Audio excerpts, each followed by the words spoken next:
I am ready. Serbisyong totoo ng GMA News.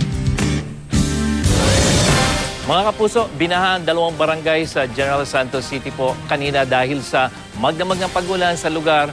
Pinasok ng tubig ang ilang bahay roon, kaya hindi magkamayaw ang mga residente sa pagsalba ng kanilang mga gamit. Paliwanag ng Pag-asa, trough ng isang low pressure area ang nagpapaulan sa malaking bahagi ng Mindanao dahil din dito ay asahan po ang mahina hanggang katamtamang pagulan dyan sa Palawan, Visayas at sa Mindanao. Habang ang buong Luzon, apektado pa rin ng hanging amihan. Kaya muling magiging mataas po ang alon dito sa silangang bahagi ng baybayin ng Southern Luzon at Visayas, kaya patuloy na pinapaalalahanan ang mga mangingisda.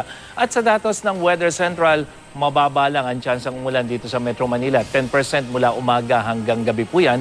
At maging sa Maynila, magiging maganda rin ang magiging lagay ng panahon na kung saan puspusan na ang paghahanda para sa pista ng Nazareno sa araw ng Huwebes.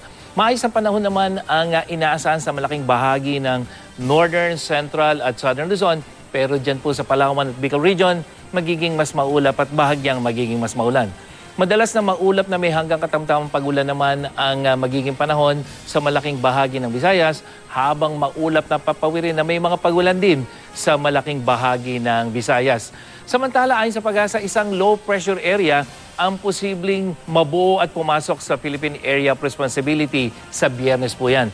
At makikita rin dito sa wind map ng Weather Central ang sirkulasyon na yan na ating binabanggit. At posible pong mabuo nga yan sa araw ng Biyernes. At yan ang ating ulat panahon. Ako po si Nathaniel Cruz para sa I Am Ready, serbisyong totoo ng GMA News.